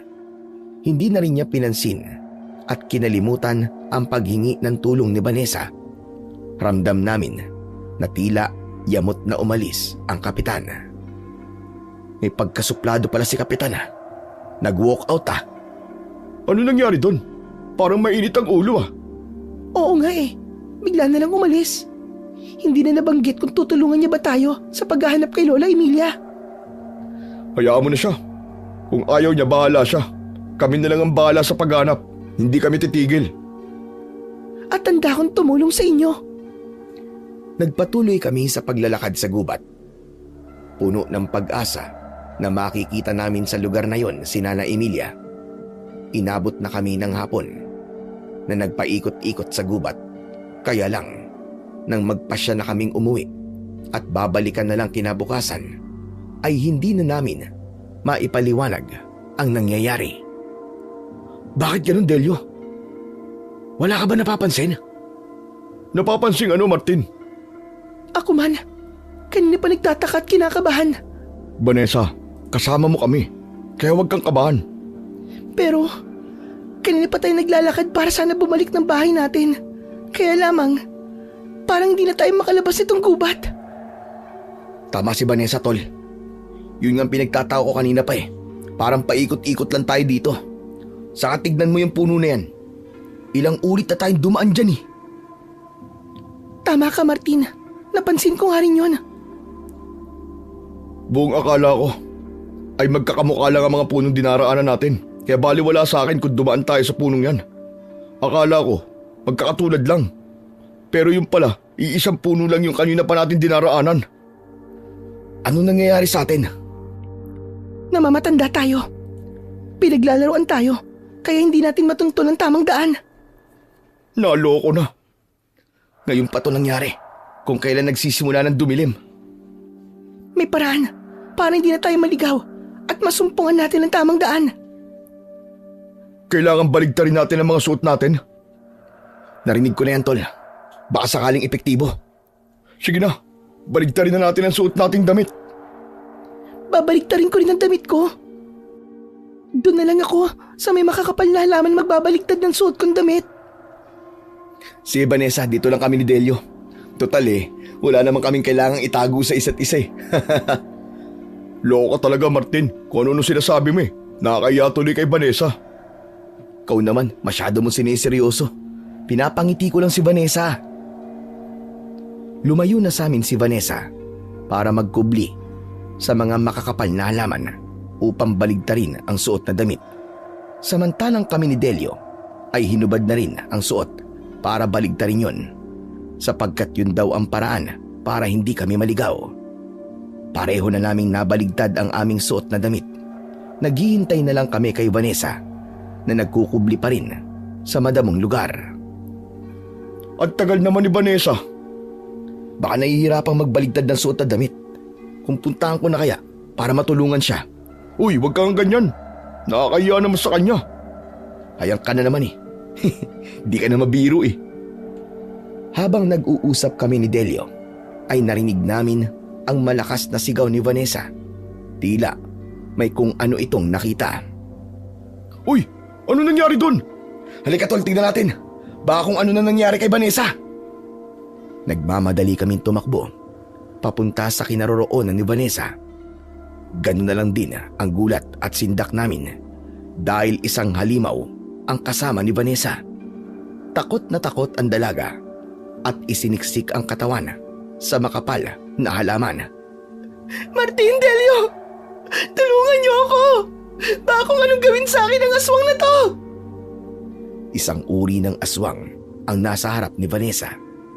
Nakakatakot ang anyo nito. May malalaki at matutulis na ngipin. Mahaba ang braso at binti at ang mukha niya ay gaya ng isang paniki. Kamukhang kamukha siya ng aswang na huling umatake sa amin ni Delio. Agad naming kinuha ang aming dalang baril at iniumang yon sa aswang. Sa halip na atakihin kami ng aswang, ay si Vanessa ang sinunggaban nito. Dinakma niya ang dalaga na lalong natakot kaya nawalan ng malay. Dahil bitbit ng aswang si Vanessa, kaya hindi namin siya magawang barilin. Delikadong paputokan namin yon dahil baka tamaan si Vanessa. Hindi naman pinakialaman ng aswang si Vanessa, kundi binitbit niya lang ito at ipinatong sa kanyang balikat. Tumakbo itong papalayo at wala kaming nagawa kundi sundan ito. Mabilis na tumakbo ang aswang at nakasunod lang kami ni Delio. Saan kaya niya dadalhin si Vanessa? Sundan na lang natin, Martin. Mukhang malayo ang kanyang pupunta na. Basta, hindi siya dapat mawala sa paningin natin. Tuloy-tuloy ang ginawa naming pagsunod sa aswang. Nag-aagaw na nun ang dilim at liwanag sa gubat na kinaroroonan namin. Hanggang sa nakita namin na huminto sa pagtakbo ang aswang. Nagkubli ito sa isang masukal na lugar. Nagtago rin kami upang linlangin ito. Nagpalinga-linga ang halimaw at nang wala na siyang makita dahil nakapagtago kami, ay ibinaba niya ang walang malay na si Vanessa. Mukhang sa lugar na yon ang pugad ng aswang. Yun din ang nasa isip ko, Martin. May masamang plano siya kay Vanessa. Kaya niya dinala. Nag-aalala ko para kay Vanessa, tol. Dapat natin siyang iligtas kagad. Ngayon, ay dalawa na silang dapat nating tulungan. Kaya lang hindi pa natin alam kung nasan si Nana Emilia. Unahin na natin tulungan si Vanessa dahil nasa panganib ang buhay niya sa aswang na yun. Nagkukubli kami, kaya buong akala ng halimaw ay naligaw niya na kaming dalawa. Nakatanaw kami sa kung anong planong gawin ng aswang kay Vanessa.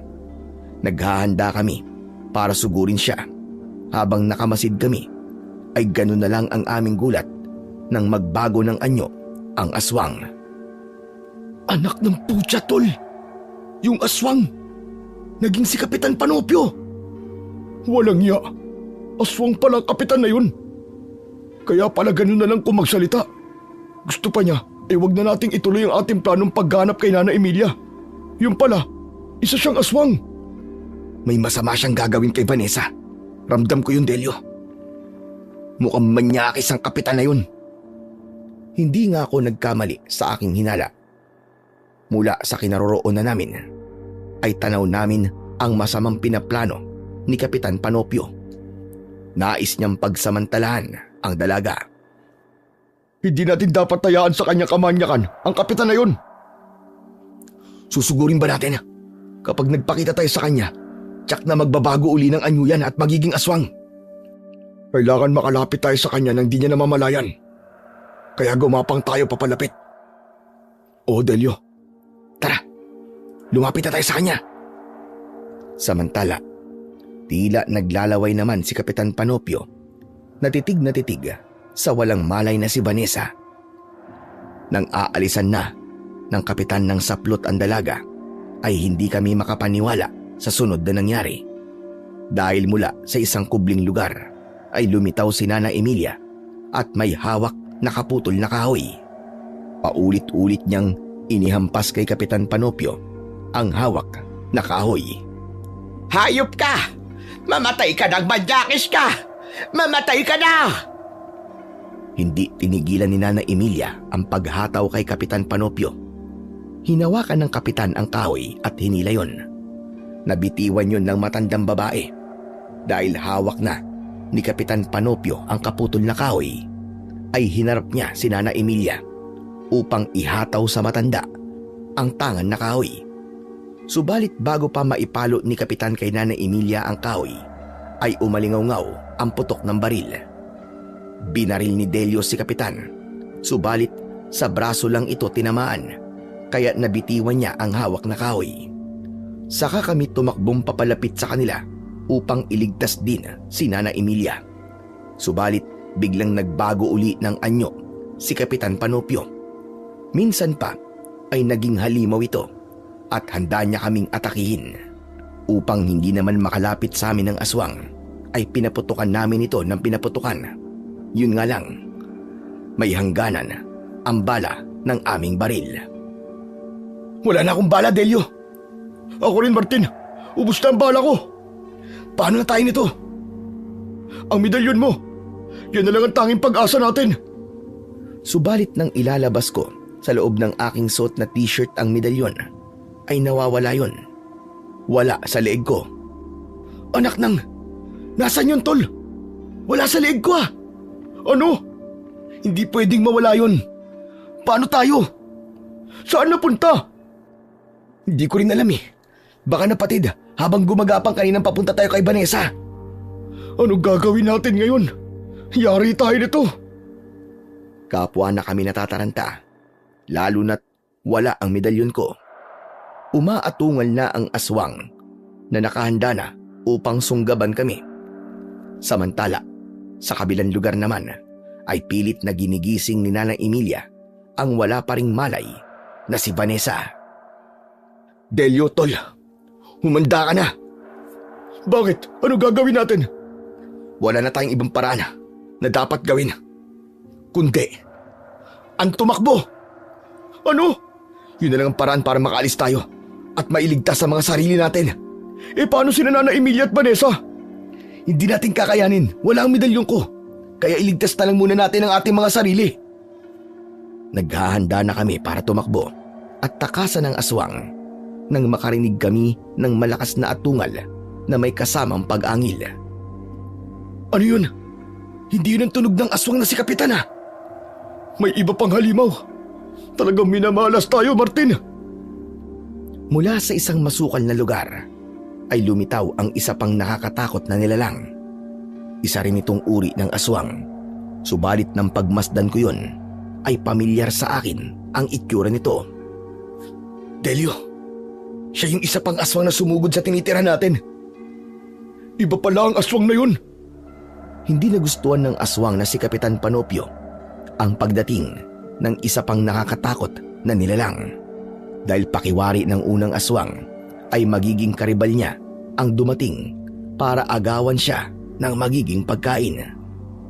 Kaya humanda ang aswang na si Kapitan Panopio para sunggaban kami, ngunit hinadlangan siya ng dumating na aswang. Dinaluhong ng bagong dating na aswang ang aswang na si Kapitan Panopio. Silang dalawa ang nagpambuno. Aswang laban sa aswang. Pangil sa pangil. Kuko sa kuko ang kanilang naging labanan. Nagpagulong-gulong ang dalawang halimaw. Matira ang matibay. Walang tigil ang kanilang pag-angil. Para bang mga aso na naglalaban. Sa halip na umalis kami at tumakas para lumayo at iligtas ang aming mga sarili, tila nawili kaming panoorin ang sagupaan ng dalawang aswang. Humiwa sa katawan nila ang matutulis na kuko. May dugong tumutulo sa bawat sagpang ng kanilang mga pangil. Handang magpatayan ang dalawang aswang. Hanggang sa isa sa kanila ang nanghina. Yun ay ang aswang na si Kapitan Panopio. Sinamantala naman yun ng isa pang aswang para tuluyan na ito. Kaya hinawakan ito sa leeg hanggang sa tuluyang malagutan ng hininga. Nang matiyak na patay na ang aswang na si Kapitan Panopio, ay binitiwan niya ito. Napaurong kami nang makita namin na wala ng buhay ang aswang na si Kapitan. Matindi ang kabang nararamdaman namin ni Delio dahil maaaring kami na ang isunod ng halimaw na yon. Lumapit siya sa amin habang sumisingot-singot. Tol, ito na yata ang magiging katapusan natin. Hindi pala tayo mamamatay sa police operation natin, kundi sa kamay ng aswang. Napapikit na lamang ang aking mata at ganun din si Delio. Inisip namin na yun na talaga ang aming magiging katapusan. Subalit walang anumang nangyari sa amin. Pagdilat namin ng aming mga mata ay nakita naming tumatakbo papalayo ang aswang. Hindi namin maintindihan kung bakit lumayo siya sa amin at walang anumang ginawa hanggang sa tuluyan na siyang maglaw sa kasukalan at kadiliman. Nang mawala ang aswang ay pinuntahan namin si Nana Emilia at Vanessa. Nagkaroon na ng malay ang dalaga. Anong nangyari? Ligtas na tayo, Apo. At salamat dahil nagkamalay ka na. Lola Emilia! Lola, ikaw nga! Oo, Apo. Ako nga ito. Salamat naman po at buhay kayo. Natagpuan po kayo ni na Martin. Hindi rin namin inaasahan na narito pala siya, dito sa lugar kung saan ka dinala ng halimaw na bumitbit sa'yo. Nakakagulat din ang mga pangyayari. Naging madali ang paghahanap natin sa lola mo dahil yung aswang na si Kapitan Panopio pala ang magtuturo kung nasan si Nana Emilia. Teka, ano po palang nangyari sa inyo, Lola Emilia? Bakit kayo biglang nawala? Dapat ay uuwi na ako at iiwan ko na kayo. Kaya lamang ay hindi ko makita ang daan. Paulit-ulit ako naglakad. Kung saan-saan na ako nakarating hanggang sa mahilo ako at nawala ng malay. Kaya dito na muna ako nagpalipas ng gabi sa gubat. Buti na lang at walang mabangis na hayop na nakialam sa akin. Salamat sa Diyos at walang masamang nangyari sa inyo, Lola. Yung tungkol kay Kapitan Panopio, hindi ko rin sukat akalain na isa pala siyang aswang. Pero wala na siya dahil pinatay siya ng isa pang aswang. Yun nga po nakapagtataka eh. Isa din pong aswang ang pumatay kay Kapitan Panopio. Kaya magpasalamat tayo sa aswang na yun. Kaya lamang ang nakapagtataka ay bakit hindi niya tayo pinakailaman? Hindi man lang tayo sinaktan. Kaya nga eh, yun din ang pinagtataka ko. Naisip ko baka dahil dito sa medalyon ko. Kaya lang nawawala nga pala yun. Teka nga pala, kailangan kong makita yun. Hindi dapat mawala yun. Dahil tuluyang malalagay sa panganib ang buhay natin kapag nawala yun. Hanapin natin, tsak makikita natin yun. Lalo na't gabi ngayon, maaaring magliwanag yun. Hinanap namin ang nawawala kong medalyon. Binalikan namin ang lugar kung saan kami nagtago at gumapang. Ginalugad namin ang bawat lugar sa gubat na dinaanan namin. Hanggang sa may napansin ang kaibigan ko na si Delio. Tol, ayun o. Tignan mo sa banda ron. Parang may kumikislap. Baka ang medalyon mo na yun, Tol. Tara, punta natin. Saan? Ayun o. Oo nga no. Yun na siguro ang medalyon ko. Tara, punta natin. Tara. Nagmamadali kaming pinuntan ang kumikislap. Yun na nga ang nagwawala kong medalyon. Naputol ang tali nito kaya natanggal pala sa pagkakasabit sa leeg ko. Agad kong dinampot yun at pinagbuhol ang naputol na tali. Saka isinuot ko uli sa aking leeg. Nagpapatuloy pa rin ito sa pagkislap ng nakakasilaw na liwanag. Hindi nawawala ang pagliwanag ng medalyon ha. Ano kayang ibig sabihin ito? Ibig sabihin lang, Tol. Tulad na sabi mo dati, may nasasagap pa rin na masamang enerhiya dito sa gubat yan. Tama ka, Tol. Lalo na't may mga masasamang nilalang na naninirahan sa gubat na to. Dahil natagpuan na namin si Nana Emilia at ligtas na rin si Vanessa sa aswang na tumangay sa kanya. Kaya hindi na namin kailangan magtagal pa sa gubat na yon. Nagpasya na kaming lumabas doon. Kasama na namin ang maglola.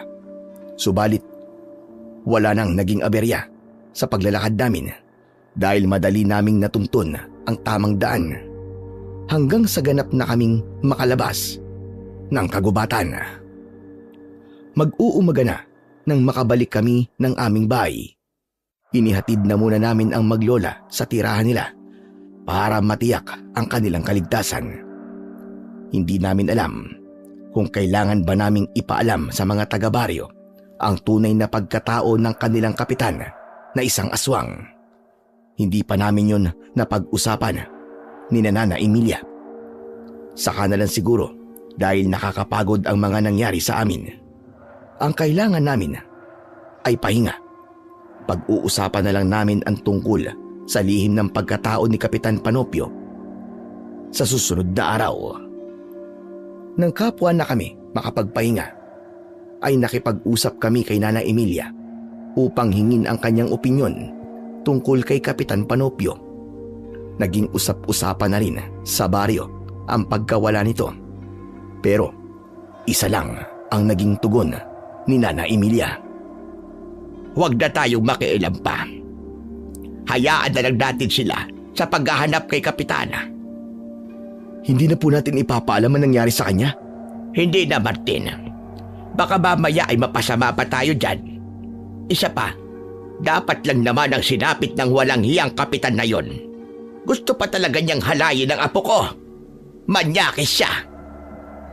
Kaya parusa na rin sa kasamaan niya ang naging kapalaran niya. Tama ka, Delio. Siya ang pumili sa kanyang magiging kamatayan. Matagal na rin siyang kapitan, pero ni Medjan ay wala man lang nakahalata ng tunay niyang pagkatao.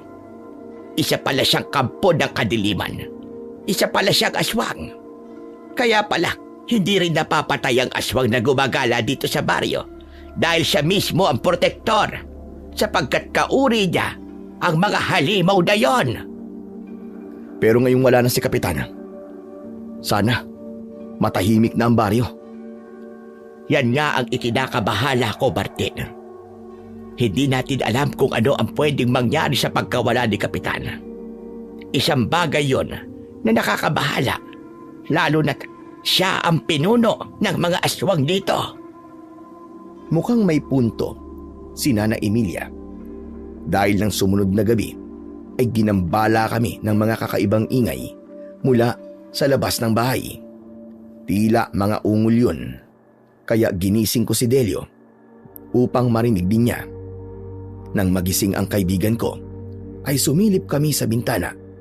Nakita namin ang 10 kalalakian, nakaitim na damit at tila nanlilisik ang mga mata na animo ay mga bolang apoy sa dilim.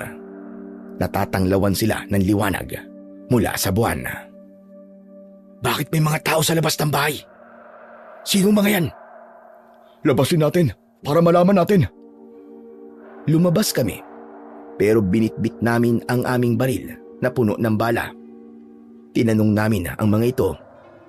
Subalit naramdaman ko na may kakaibang paggalaw ang suot kong medalyon.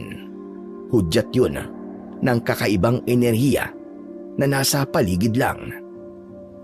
Sino kayo? At anong kailangan niyo sa amin? Ipaghihiganti namin ang aming pinuno. Kayo ang dahilan ng kanyang kamatayan. Pinatay niyo ang pinuno namin si Kapitan Panopio. Kaya kamatayan din ang nararapat para sa inyo. Nababaliw ba kayo? Para sa kaalaman nyo, aswang ang pumatay kay Kapitan Panopio na isa ding masamang aswang.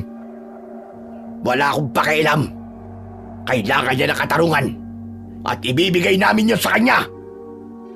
Napaurong kami nang halos magkakasabay na nagbago ang anyo ng mga lalaki. Naging aswang ang mga ito. May mga kampon nga pala si Kapitan Panopio na nagtatago lamang sa baryo. Isa-isa naming pinaputukan ang mga aswang na ibig umatake sa amin para ipaghiganti ang kanilang pinuno. Sa bawat tama ng aming hawak na baril ay tila hindi nila yon iniinda. Nagpatuloy lang sila sa kanilang pag-atake. Nanghihina lang ang bawat tamaan ng baril. Subalit nagagawa pa rin itong makalapit sa amin na handa kaming sakmalin.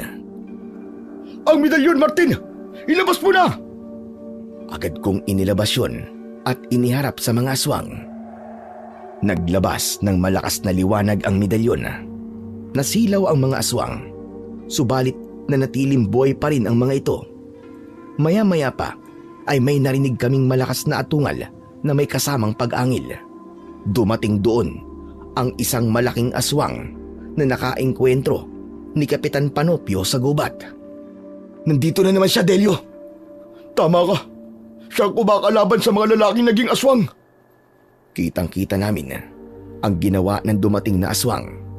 Isa-isa niyang sinunggaban ang mga naunang aswang na ibig pumatay sa amin para magiganti. Mas malakas ang aswang na kararating lang. Walang binatbat ang mga maliliit na aswang na dumaluhong sa amin. Hanggang sa isa-isang bumulagta ang mga ito. Iniligtas kami ng dumating na halimaw. Nang maubos ang mga aswang na kampon ni Kapitan Panopio, ay lumapit sa amin ang dumating na halimaw na lumipol sa mga ito. Nakatingin sa amin na tila may ibig ipahiwatig ang mga tingin. Subalit wala itong ginagawang anuman. Bigla itong umatungal kaya pareho kaming nagulat at napaupo. Tinutukan namin ng baril, subalit tinabig nito ang hawak naming baril, kaya tumilapon yun. Napaurong kami ni Delio habang lumalapit ito sa amin. Iniumang ng aswang ang kanyang kamay na tila ibig abutin si Delio. Natakot ako para sa kaibigan ko. Wala na ang baril na maaari kong gamitin, kaya pumasok sa isip ko ay ang suot kong medalyon. Agad kong inalis yun sa aking leg at ang plano ko ay isuot yun sa aswang. Subalit sa laki ng ulo ng aswang ay hindi ko kagad yun maisusuot, kaya nagawa ko itong isabit sa isang sungay ng aswang. Nagliwanag ang medalyon habang nakasabit sa sungay ng halimaw. Nagwawala ito na tila nahihirapan at pilit inaabot ang medalyon, subalit hindi niya mahawakan. Dahil hindi nito makita sa pagkakasabit sa kanyang sungay. Nagpatuloy sa pagliwanag ang medalyon hanggang ang liwanag nito ay naging maputing usok. Ang usok ay bumalot sa kabuuan ng aswang.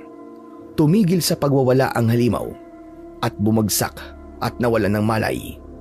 Hanggang sa unti-unting nawala ang puting usok at ganap na itong maglaho.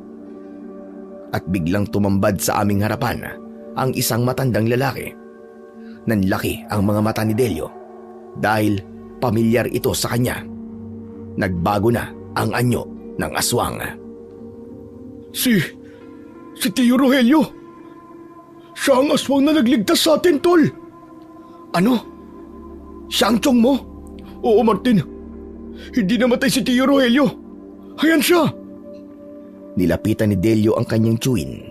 Unti-unti ay nagkaroon ito ng malay. Nakatitig sa kanya at kinikilala siya nito. Delio.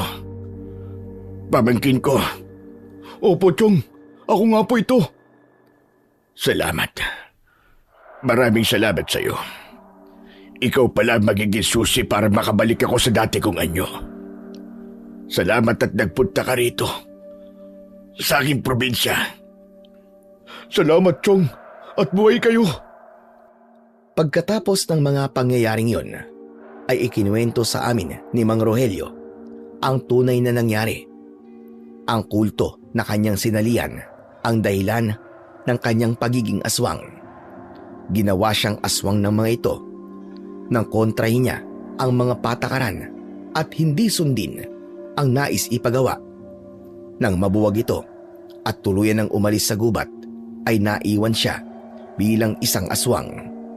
Subalit hindi gaya ng aswang na kumakain ng tao, kundi mga prutas lamang sa gubat ang kanyang kinakain.